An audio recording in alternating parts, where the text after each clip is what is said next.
इतने सालों के बाद मेरे पुराने घर क्यों आना पड़ा और मेरी शहज़ादी नाराज़ होकर पलंग के नीचे चली गई। आज ही ईद का दूसरा दिन और जस्ट मैं थोड़ी देर पहले ही उठा था, लेकिन गैलरी में गया तो इतनी शदीद धूप थी, समझ नहीं आता कि ईद वाले दिन इतनी गर्मी क्यों होती। दूसरे घर में गया तो भाई नमाज पढ़ रहा था, लेकिन ये जो सामने बच्ची खड़ी है इसने पूरे घर वालों को तंग करके रखे है, पता नहीं क्यों। लेकिन जोर की नमाज अदा करनी थी तो मुझे जाना भी था।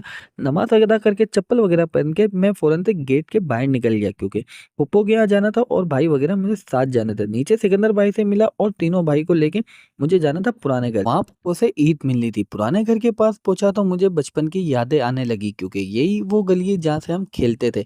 और ये जो गेट है यहाँ से ऊपर का रास्ता होता था, और हमारी बिल्डिंग की हालत बहुत ही खतरनाक हो रही थी, क्योंकि काफ़ी सालों से हम रह नहीं रहे थे। खैर पप्पो से ईद वगैरह मिलके हम निकल गए खारादार के लिए, और ये जो दोनों बैठ के नया पाकिस्तान बनाने का सोच रहे थे, और मैं पान लेने का सोच रहा था। और पान वाले को जब पान का ऑर्डर दिया, तो क्योंकि अम्मी के लिए पान लेना है, फिर हम लोग निकले चील चौक वाले रास्ते से, क्योंकि ये रास्ता सीधा हमारे घर की तरफ निकलता है। और फिर भाई को पैसे निकालने तो एटीएम में हम लोग तीनों आ गए एसी की हवा लेने के लिए। घर के पास पहुंचा तो छोटा भाई सीढ़ियों पे बैठ गया था, क्योंकि बड़े भाई को डरा रहा था, लेकिन वो डरा नहीं और उल्टा पीछे भागने लग गया। और मैं घर के अंदर जैसे ही पहुंचा तो मेरी शहजादी पलंग के नीचे छुप गई, क्योंकि वो मुझसे नाराज हो गई कि मुझे क्यों नहीं ले गए। खैर मैंने इसे मनाया, और बहुत मनाने के बाद मुझे अब नींद आ रही थी। तो इसी के साथ अल्लाह हाफिज।